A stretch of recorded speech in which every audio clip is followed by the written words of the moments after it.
Hello everyone, कैसे हैं आप सभी लोग। होप सारे लोग बढ़िया और शानदार होंगे। चलिए बच्चे, हम लोग बात करते थे about the solution of the sample papers. ठीक है, तो जिसमें हम 6 मार्क्स वाले क्वेश्चन कर रहे थे और आज हम लोग बहुत इंपॉर्टेंट क्वेश्चन जो कि एग्जाम में कंफर्म तौर पे आता है, that is cash flow statement, है ना। तो कैश फ्लो से एक क्वेश्चन कंफर्म आता है बच्चे। तो 34th वाला जो क्वेश्चन है उसको हम लोग करने वाले हैं।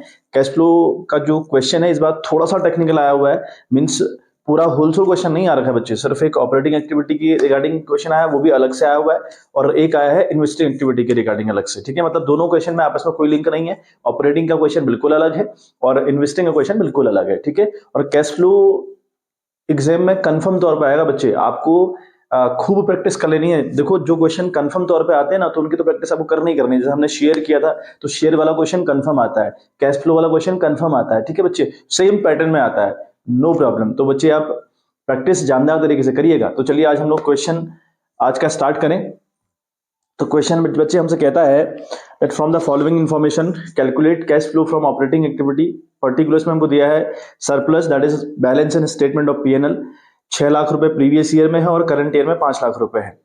फिर कहता है कि provision for tax previous year में 1 लाख और करंट ईयर में 1,20,000।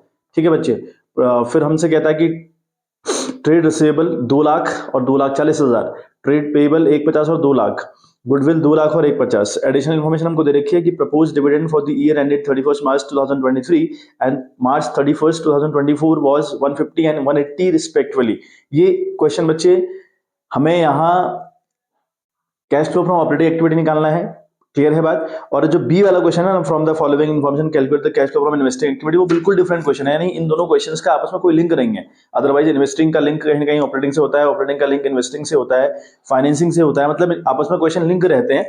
लेकिन यहाँ पर बच्चे ऐसा बिल्कुल नहीं है, क्वेश्चन बिल्कुल भी लिंक नहीं है। ठीक है, चलिए हम थोड़ा एक बड़ी मोटी मोटी बात समझें कि हमें करना क्या है बच्चे, है ना।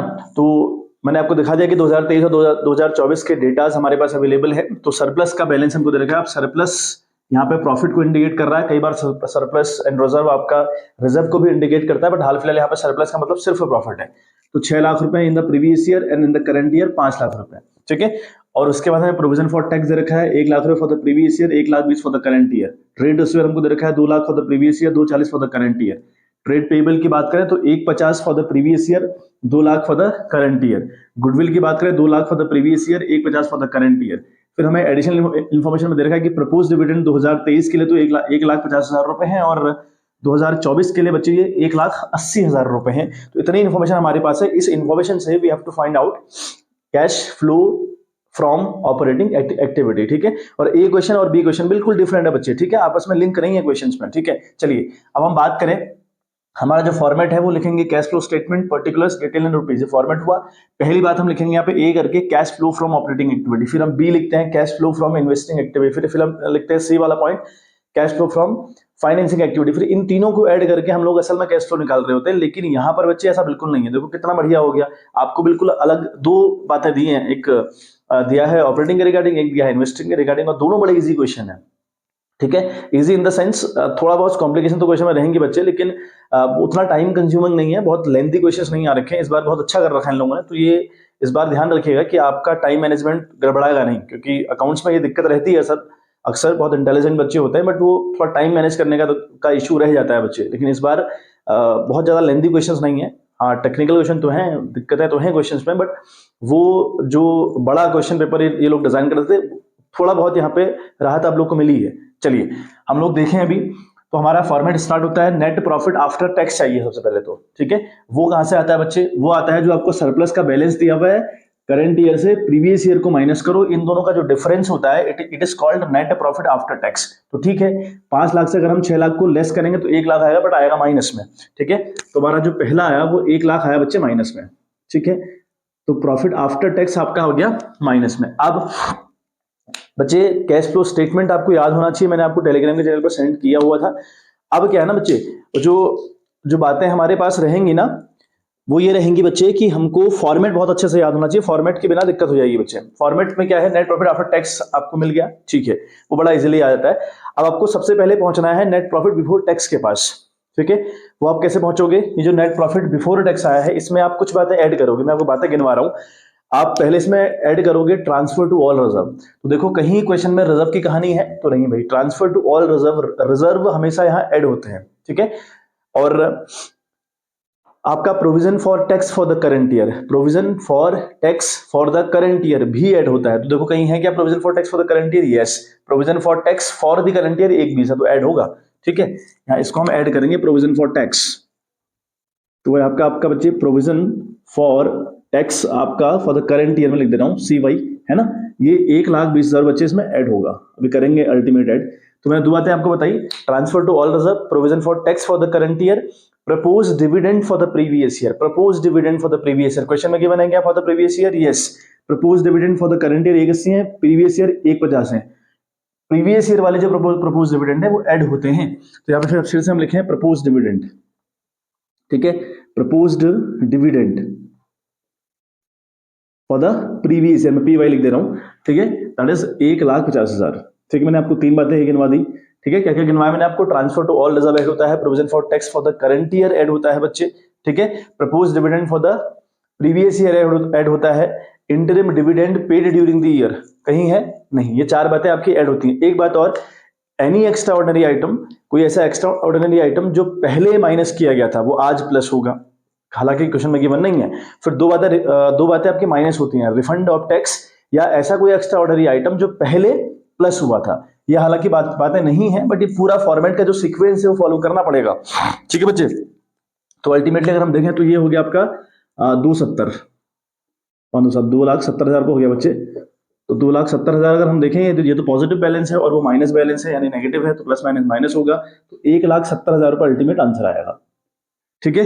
ये 1,70,000 रुपये आपका आंसर आ गया बच्चे, है ना। और ये जो 1,70,000 रुपये आंसर आया है इसको हम बोलेंगे, ठीक है, प्रॉफिट बिफोर, है ना, profit before tax and extra ordinary item भी लिख सकते, लेकिन वो एक्स्ट्रा ऑर्डिनरी आइटम की बात क्वेश्चन में है नहीं, तो लिखने का कोई मतलब भी नहीं बनता, ठीक है। तो आप ये प्रॉफिट बिफोर टैक्स मिल गया, हमने कहा ना हमें प्रॉफिट आफ्टर टैक्स के बाद कुछ चीजें ऐड करने के बाद ये मिलता है, प्रॉफिट बिफोर टैक्स मिलता है, ठीक है बच्चे। अब आपको क्या करना होता है इसमें, अब यहाँ पे आपको ऐड करना है बच्चे, क्या ऐड करना है, ठीक है, सीक्वेंस में बहुत इंपॉर्टेंट फिर बात कर रहा हूँ, सीक्वेंस इंपॉर्टेंट है, फॉलो होनी चाहिए, ठीक है।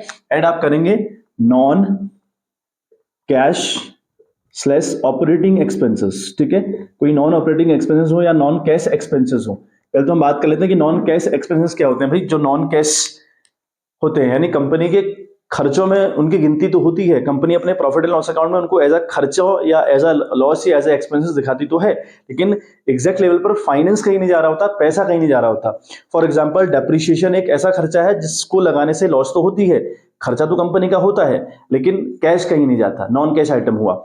हम गुडविल को एमोटाइज करते हैं, गुडविल एमोटाइज का मतलब हुआ पहले गुडविल 180 थी अब 150 हो गई, है ना। तो 30,000 पर जो रिडक्शन आया है गुडविल के अंदर, that is the loss for the company, लेकिन वो लॉस फाइनेंशियल लॉस नहीं है, या उसमें कैश कहीं नहीं जा रहा होता, इसलिए नॉन कैश है। ऐसे ही हम पेटेंट एमोटाइज कर लें, है ना, हम ट्रेडमार्क एमोटाइज कर लें, तो ये चार आइटम है जो नॉन कैश है। ढूंढो आपको क्वेश्चन में क्या दिया हुआ है, यहाँ पे देखो पेटेंट का जिक्र नहीं है, ट्रेडमार्क का जिक्र नहीं है, ठीक है, डेप्रिसिएशन का जिक्र नहीं है, यहाँ पर सिर्फ और सिर्फ जिक्र है गुडविल का। गुडविल के रिगार्डिंग देखते हैं, गुडविल इन द प्रीवियस थी 2 लाख रुपी, इन द करेंट ईयर है 1,50,000 रुपए, यानी 50,000 से रिड्यूस हुई है गुडविल, घटी है गुडविल। अगर गुडविल घटेगी तो इसे बोलते हैं एमोटाइजेशन ऑफ गुडविल, एमोटाइज करिए हमने गुडविल, ठीक है, या डेप्रिशिएट करिए बोल लो, तो हमने गुडविल एमोटाइज करी, मतलब गुडविल का हमको नुकसान हुआ 50,000 रुपए, लेकिन नॉन कैश आइटम है तो यहाँ पर प्लस होगा, ठीक है। हम लिखेंगे गुडविल एमोटाइज, ठीक है बच्चे, हम लिखेंगे गुडविल एमोटाइज कितने की, 50,000 की, सबसे तो बाहर लिख देते हैं, कोई दिक्कत नहीं है, ठीक है। अच्छा उसके बाद देखो कोई और आइटम है ना, गुडविल का तो ठीक है, डेप्रिसिएशन हमको दिया नहीं है, पेटेंट्स हमको दिया नहीं है, ट्रेडमार्क हमको दिया नहीं है, ठीक है, ये बातें हमको बच्चे देने रखी है। क्लियर हो गया वो बात क्लियर हो गई। और कोई ऑपरेटिंग या नॉन ऑपरेटिंग खर्चे हमको दिए ही नहीं क्वेश्चन में, तो सिर्फ इतना ही है बच्चे, है ना। तो 170 और 150 अगर हम देखें तो ये बनेगा बच्चे 2,20,000 रुपए, ठीक है। ये आपका जो आंसर आया वो आया आपका 2,20,000 रुपए, और जो 2,20,000 रुपए आपका आंसर आया है it will be called operating profit, है ना, operating profit before working capital change, ठीक है, बिफोर वर्किंग कैपिटल चेंज, ये आपका आंसर आया बच्चे। अब इसके बाद आपको क्या करना होता है, इसके बाद बच्चे आपको करना होता है अपनी एसेट्स और लाइबिलिटी का हिसाब किताब, वो भी करंट वाली, है ना। करंट एसेट्स के रिगार्डिंग क्या बात है, अगर करंट एसेट्स इंक्रीज होंगी तो उनको आप यहाँ लेस करिएगा इसके बाद, और अगर आपकी करंट एसेट्स डिक्रीज होंगी तो उनको यहाँ पर आप प्लस करिएगा, ठीक है। लाइकवाइज अगर हम बात करें लाइबिलिटीज की, तो मतलब करंट लाइबिलिटी की अगर हम बात करें तो if your current liabilities are increasing तो वो प्लस होंगी, इफ दे आर डिक्रीजिंग तो यहाँ माइनस होंगे। तो अल्टीमेट आपको करंट एसेट्स और करंट लायबिलिटी के हिसाब के ऊपर आप काम करना है। तो अगर हम देखें पूरे क्वेश्चन में हमें एक ही एसेट दी है और एक ही लायबिलिटी दी है, दैट इज ट्रेड रिसीवेबल और ट्रेड पेएबल। ट्रेड रिसीवेबल हमारे डेटर्स हो गए, ट्रेड पेएबल हमारे क्रेडिटर्स हो गए। पहले हम एसेट्स देख लेते हैं। हमारी जो एसेट्स थी करंट वाली, पहले थी 2 लाख, अब हो गई 2,40,000, ठीक है। मतलब our current assets is increasing, और जब इंक्रीज होती है बच्चे हम इसको यहाँ माइनस करते हैं, है ना। एसेट्स के रिगार्डिंग उल्टा फंडा है, इंक्रीज होगी तो घटाओगे, डिक्रीज होगी तो दो जोड़ोगे यानी प्लस करोगे। और लाइबिलिटी के रिगार्डिंग सीधा फंडा है, बढ़ेगी तो प्लस करो, घटेगी तो माइनस करो। यहाँ पे ट्रेड पेबल देखें, पहले 1,50 था, अब 2 लाख, ये बढ़ रही है, इंक्रीज हो रही है, तो इसको बच्चे ऐड करेंगे। तो यहाँ पे लिखें हम लोग, यहाँ पे हम लोग लिखेंगे, ठीक है, इंक्रीज इन ट्रेड पेएबल, ठीक है। इंक्रीज इन ट्रेड पेएबल कितना बच्चे, 50,000 रुपए, हो रहा ना 50,000 रुपए, 50,000 रुपए बच्चे आप ऐड कर दीजिए, तो ये बनेगा आपका 2,70,000 रुपए, ठीक है। चलिए अब हम बात करें ट्रेड रिसीवेबल की रिगार्डिंग, पहले 2 लाख और अब 2,40,000, ये भी इंक्रीज हो रही है, तो इंक्रीज वाले मामले को घटाते हैं हम लोग एसेट्स के रिगार्डिंग। तो यहाँ पे हम इसको लेस कर लेंगे, है ना। यहाँ लिखेंगे इंक्रीज इन ट्रेड रिसीवेबल, ठीक है। कितना बच्चे, कितना इंक्रीज हुआ, देखिए जरा कितना डिफरेंस है, कितने से इंक्रीज हो रही है, 40,000 से इंक्रीज हो रही है ना, तो 40,000 आप लेस कर लीजिए, ठीक है। तो ये लेस करने के बाद आपका बना अल्टीमेट मुद्दा 2,30,000 रुपए का, ठीक है। ये आपका आया 2,30,000 रुपए, ठीक है। ये जो 2,30,000 बच्चे आपका आया, इसको हम बोलते हैं कैश जनरेट, इसको हम बोलते हैं कैश जनरेटेड फ्रॉम एक्टिविटी या फ्रॉम ऑपरेटिंग एक्टिविटी भी लिख सकते हैं आप, ऐसे करके। अगर आपका आंसर पॉजिटिव आया तो आप लिखेंगे कैश जनरेटेड फ्रॉम एक्टिविटी, इस एक्टिविटी से हमने 2,30,000 का कैश जनरेट किया। इसके बाद हम क्या करते हैं बच्चे, एक आखिरी बात जो हमको लेस करनी होती है वो है टैक्स पेड, है ना, या इनकम टैक्स पेड भी लिख सकते हैं। आपको टैक्स पेड बच्चे लेस करना पड़ता है। अब ये टैक्स पेड कहां से आता है, देखो जो प्रोविजन फॉर टैक्स है ना बच्चे, फॉर दी करंट ईयर तो यहाँ ऐड होता है, अभी बताया मैंने आपको, यहाँ पर ऐड हुआ ना, तो provision for tax for the current year add होता है for finding out the profit before tax. लेकिन जो प्रीवियस ईयर वाला है, बट जो प्रीवियस ईयर वाला है 1,20,000 रुपए, ये आपकी ऑपरेटिंग एक्टिविटी की आखिरी में कैश जनरेट जब हो जाता है तो वहां पर माइनस हो जाता है। तो आप यहाँ पे 1,00,000 बच्चे माइनस करेंगे, आप यहाँ पे 1,00,000 बच्चे क्या करेंगे, माइनस करेंगे, ठीक है। अब अल्टीमेट आपका आंसर आएगा 1,30,000 रुपया। अब आपका आंसर कितना आया, 1,30,000 रुपए। और इस आंसर के आगे लिखें, आंसर आपका पॉजिटिव है तो लिखें आप cash flow from operating activity. अगर आंसर माइनस में आता तो लिखते cash used in operating activity. Clear है बच्चे बात? चलिए बात एकदम क्लियर हो गई होगी, है ना। काफी शानदार क्वेश्चन था बच्चे, सीखने को चीजें मिलती हैं। आप जितनी प्रैक्टिस करते जाएंगे उतना कॉन्फिडेंस आपका इंक्रीज होता जाएगा, चीजें आपको क्लियर होती जाएंगी। चलिए बच्चे फटाक से इसका स्क्रीनशॉट ले लीजिए, फिर हम जो अगला क्वेश्चन है उसको डिस्कस करते हैं। आप फटाक से इसके स्क्रीनशॉट ले लीजिए।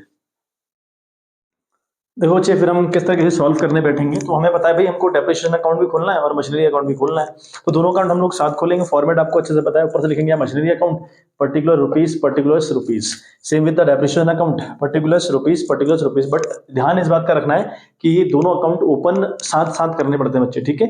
क्लियरिटी ज्यादा उससे आपको आएगी। चलिए तो मशीनरी अकाउंट भाई हमें बता भाई हमारी एसेट्स होती है, और एसेट्स अकाउंट स्टार्ट होते हैं डेबिट साइड यानी टू साइड से, और जो डेप्रिसिएशन है बच्चे वो एज अ लाइबिलिटी ट्रीट करी जाती है, एज अ लाइबिलिटी की तरह उसको माना जाता है। तो उसका जो मामला रहेगा it will be started from credit side और फ्रॉम द बाई साइड, ठीक है। अब हमको देखो क्या दिया है, मशीनरी का 20 लाख का बैलेंस पिछला दिया है और 28 लाख करंट का दिया है कि भैया इस साल 28 लाख की वैल्यू है। तो जो 20 लाख है that was the previous value, उसको ओपनिंग वैल्यू कहते हैं। तो टू बैलेंस बीडी करके आपने 20 लाख रुपए लिखा, बाई बैलेंस सीडी जो करंट ईयर की वैल्यू आपने लिखी, दोनों वैल्यू है ना गुड फॉर नथिंग है, आपने इन दोनों को सिर्फ रिप्रेजेंट करना है। एक द्वारपाल आपने वहां पे खड़ा कर दिया, एक द्वारपाल आपने यहाँ पे खड़ा कर दिया, जस्ट इतनी सी बात है। और डेप्रिसिएशन अकाउंट की अगर हम बात करें, हम बोल रहे हैं कि एज अ लाइबिलिटी मानते हुए इसको चलेंगे, तो हम इसको बाई से स्टार्ट करेंगे, by balance BD to balance CD. By side जो बीडी लिखा वो लिखा ओपनिंग बैलेंस यानी प्रीवियस ईयर की वैल्यू लिखी, और सीडी हमने लिखा जो करंट ईयर की वैल्यू, दैट्स इट, इतनी सी बात है, ठीक है। और हमेशा स्टार्ट बाई से होगा, बस इतनी सी बात आपको याद रखनी है। अब हम पढ़ते हुए चले। मशीनरी कॉस्टिंग रुपीज 50,000 है ना, जिसकी बुक वैल्यू 40,000 रुपए है। भाई अगर मशीन की वैल्यू, बुक वाली जो वैल्यू है वो 40,000 है और उसकी कॉस्ट 50,000 रुपए है, तो ऐसा तो हो नहीं, दोनों में डिफरेंस कैसे हो गया भाई? डिफरेंस आता है बिकॉज ऑफ डेप्रिसिएशन, एग्जैक्टली, ठीक है। तो हम इस मशीन की पहले बात कर लेते हैं। तो इस पर जब जो डेप हुआ, वो डेप आपको यहां से ट्रांसफर करना पड़ेगा, क्योंकि एक्यूमुलेट डेप्रिसिएशन है, आपने डेप रिजर्व करके रखा हुआ है, तो आप उसको यहां से लिखेंगे टू मशीनरी अकाउंट, ठीक है, टू मशीनरी अकाउंट, ठीक है। ये किस पर है? ऑन डैमेज मशीनरी पर, है ना। ऑन जो डैमेज मशीनरी है, यहाँ पे लिखते हैं कि ऑन डैमेज मशीनरी पर हमने किया हुआ है, इट विल 10,000 रुपये। तो ये ट्रांसफर होगा बच्चे यहाँ से वहां, तब आप यहाँ पे लिखेंगे बाई डेप्रिसिएशन, ठीक है। यहाँ पे आप लिखा बाई डेप्रिसिएशन अकाउंट, कितना बच्चे? 10,000। चलिए, और क्या पॉइंट है इसमें? 50,000 की जो मशीन थी जिसकी बुक वैल्यू अब 40,000 हो गई है because of depreciation, was loss by fire, हमने वो लॉस बाय फायर हो गई, ठीक है। अभी आपको समझ में आ रहा है, जिस मशीन की वैल्यू 40,000 हुआ करती थी आफ्टर चार्जिंग द डेप्रिसिएशन, उसको लॉस हो गया, वो डैमेज हो गई, लॉस बाय फायर, है ना। फायर लगी और वो खत्म हो गई, was loss by fire and insurance claim of ₹32,000 was received.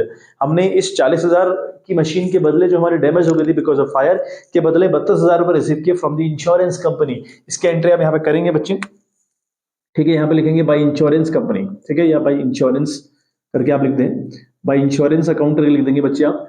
That is of rupees कितना रिसीव किया? 32,000 रिसीव किया, ठीक है। अब देखो, 40 की जिस मशीन की वैल्यू थी, आपने उसके बदले सिर्फ और सिर्फ 32,000 रुपए रिसीव किए, मतलब आपको 8,000 का नुकसान हुआ। नुकसान आप हमेशा बाई साइड रिप्रेजेंट करते हैं with the name of by statement of PNL, ठीक है। Account is ₹8,000। तो बच्चे ये पहला पॉइंट तो पूरा का पूरा समाप्त हुआ हमारा, ठीक है। चलिए नेक्स्ट की बात करें, तो नेक्स्ट वाले में लिखा है कि depreciation charge during the year of ₹3,50,000। इस साल जो डेप काटा गया वो काटा गया 50,000 रुपए, बहुत बढ़िया। यहाँ लिखेंगे आप, है ना, यहाँ पे लिखेंगे आप बाई डेप्रिसिएशन अकाउंट, ठीक है, कितना? 3,50,000 रुपया, ठीक है। ये क्या है? Depreciation for the current year है बच्चे, है ना। ये है depreciation for the current year, मतलब करंट ईयर का मतलब हुआ इस साल हमने डेप 350 काटा। अगर ये दोनों क्वेश्चन आपस में कनेक्टेड होता ना बच्चे, तो ये जो 350 है ये ऑपरेटिंग एक्टिविटी में प्लस होता, ठीक है, नॉन कैश आइटम के तहत ये प्लस होता, ठीक है। तो ये करंट ईयर का डेप्रिसिएशन है 350, जो कि क्वेश्चन ने दिया है। तो अगर जो हमारी नेक्स्ट वाली लाइन है वो भी समाप्त होती है। फिर कहता है, ठीक है, a part of machinery costing ₹2,50,000 was sold at a loss of ₹20,000। एक मशीनरी का पार्ट है जिसकी कॉस्ट है 2,50,000 रुपए, इसको 20,000 की लॉस पर बेचा गया है ना। अब ऐसा नहीं कि आप इसको डायरेक्ट बेच देंगे, तो कोई भी चीज बगैर डेप लगाए आप नहीं बेचोगे। अभी तो कॉस्ट प्राइस है ना उसका 250, कॉस्टिंग बोल रहा है ना, कॉस्ट बुक वैल्यू थोड़ी है, कॉस्टिंग प्राइस है, कॉस्ट है 250, तो हम आप पहले डेप लगा लें। डेप कैसे लगाएंगे, उसकी टेक्निक क्या होगी वो एक बार देखें। हम पहले बच्चे यहाँ एडिशन कर लें अपना, यहाँ देख लें मामला कितना बैठा, 4 3 7 50, ठीक है। ये बैठ रहा है बच्चे आपका 7,50,000 रुपए, बाई साइड आपका प्लस आ रहा है करके 750, इधर भी जाएगा बच्चे 750, ठीक है। अभी कितनी वैल्यू बच रही? 50 और एक आपका 650, और ये हो रहा है आपका 660, है ना, यानी 90,000 बच रहा है बच्चे। ये बच रही है बैलेंसिंग फिगर आपका 90,000 रुपए आ रहा है, ठीक है, 90,000 रुपए आ रहा है। यहाँ पे अगेन लिखेंगे टू मशीनरी, ठीक है। ये भी आपका डेप है, कौन सी वाली पर? सोल्ड वाली मशीनरी पर। ये किस पर है बच्चे? जो आपने मशीनरी सोल्ड आउट करी है, मतलब इस पर। आ रही बात समझ में? अ पार्ट ऑफ मशीनरी, मैंने कहा ना कॉस्ट प्राइस 250 है भाई, डेप कितना लगाया पता करना पड़ेगा ना, वो ऐसे निकलेगा, तो वो निकला 90,000 रुपए। अब आप दोबारा यहाँ पे लिखे बाई डेप्रिसिएशन अकाउंट, है ना, यहाँ पे दोबारा से लिखे आप बाई डेप्रिसिएशन अकाउंट, कितना बच्चे? डेप आप लगा रहे हैं 90,000 रुपया, समझ में आ रही है बात आपको? ठीक है। अच्छा, मशीन की कॉस्ट कितनी है? 250, मशीन की कॉस्ट है 250, 90,000 आप लेस कर लीजिए, कितने बचती है बच्ची मशीन? मशीन बचती है आपकी 1,60,000 रुपए की, करेक्ट। भाई 250 से अगर आप 90,000 रुपए घटाएंगे एज अ डेप्रिसिएशन, तो मशीन की वैल्यू बचती है 1,60,000 रुपए। अच्छा, आपने ये मशीन 160 में बेचनी थी, सो दैट कि आपको प्रॉफिट भी नहीं होता, लॉस भी नहीं होता। लेकिन यहाँ पे क्या है, आपने इसको 20,000 की लॉस पर बेचा, यानी 160 की जो मशीन होगी आपने उसको बेचा होगा 140 का, तभी तो 20 का लॉस हुआ। ठीक है, चलिए तो यहाँ पे लिखेंगे बाय बैंक अगेन, आपने बेची है मशीन, है ना, बाय बैंक अकाउंट कितना बच्चे, 1,40,000 में आपने मशीन बेची, और इस मशीन को बेचते वक्त आपको बाय स्टेटमेंट ऑफ पीएनएल, है ना, आपको नुकसान हुआ बच्चे 20,000 रुपए का। समझ में आई बात? ठीक है, ये आपके पूरे पूरे अब जो पॉइंट है बच्चे, अब ये सॉल्व हुए। ठीक है, बहुत इंपॉर्टेंट चीज थी जो कि हमें पता होनी चाहिए। ठीक है बच्चे, चलिए अब अभी हो गया हमारा क्वेश्चन सॉल्व, है ना। टोटलिंग कर लें हम लोग। ये आ रहा है आपका बच्चे, टोटलिंग इसकी आ रही है 31 लाख रुपए की टोटलिंग आ रही है। 31 लाख बच्चे ये हो गया, और हमारा 31 लाख यहाँ भी आएगा, तो अल्टीमेटली 31 लाख है और यहाँ पर 20 लाख है, तो हमारा मामला बैठ रहा है बच्चे 11 लाख रुपए का। तो 11 लाख रुपए जो मामला बैठेगा मशीनरी अकाउंट में, उसको आप लिखेंगे टू बैंक करके, है ना, यानी आपने मशीन इतने की खरीदी है, टू बैंक अकाउंट आप लोग कर लें, और ये आपकी बैलेंसिंग फिगर है, मतलब कि आपने ये मशीन खरीदी है 11 लाख रुपए की। ठीक है, अब हमको अल्टीमेटली पता करना था कि कैश फ्लो स्टेटमेंट या कैश फ्लो कितना हुआ फ्रॉम द इन्वेस्टिंग एक्टिविटी। एक बात जरा देखें, पैसा कहाँ कहाँ से आया हमारे पास, एक बार हम देखें, पहले स्क्रीनशॉट फटाक से ले लीजिए, फिर मैं आपको बताता हूँ कि पैसा हमारा कहाँ कहाँ से आ रखा है, और अल्टीमेट कहानी क्या हो रखी है। देखो, हमने इंश्योरेंस कंपनी से 32,000 रुपये रिसीव किए, तो ये हमारा पॉजिटिव पॉइंट है, इसको हम प्लस करेंगे अपनी इन्वेस्टिंग एक्टिविटी में। ठीक है, और बाई बैंक हमने 140 की मशीन खरीदी है, इसको भी हम प्लस करेंगे इन्वेस्टिंग एक्टिविटी में। ठीक है, और जो 11 लाख की मशीन हमने खरीदी है ना बच्चे, इसको हम माइनस करेंगे इन्वेस्टिंग एक्टिविटी में। सिंपल सी बात है, आप लिखें प्रोसीड फ्रॉम इंश्योरेंस कंपनी, और बाई सेलिंग दी मशीनरी 140 आया और 11 लाख रुपए आपका ये चला गया, तो अल्टीमेट आपका नेगेटिव इंपैक्ट पड़ेगा। ठीक है, आपका नेगेटिव इंपैक्ट पड़ेगा बच्चे। देखो मैं आपको आंसर फ्लैश कर दे रहा हूँ, इन्वेस्टिंग एक्टिविटी लिखी है, sale of machinery 140, claim receive from insurance company 32,000, machinery purchase 11 lakh, तो अल्टीमेट आपका 9,28,000 रुपए आ रहा है माइनस में। तो ये हुआ आपका cash outflow from investing activity. Investing activity में आपका आउटफ्लो ऑफ कैश हो गया, या यूज्ड भी लिख सकते हैं आप, cash used in investing activity. ठीक है बच्चे, तो इस तरीके से क्वेश्चन को करने की टेक्निक थी बच्चे, है ना। क्वेश्चन बहुत इंपॉर्टेंट था, शानदार क्वेश्चन था, एग्जाम में कंफर्म तौर पे आना है, तो प्रैक्टिस जरूर करिएगा। चलिए आज के लिए बच्चे इतना ही, मिलते हैं आपसे इन द नेक्स्ट वीडियो, तो bye bye, have a good day.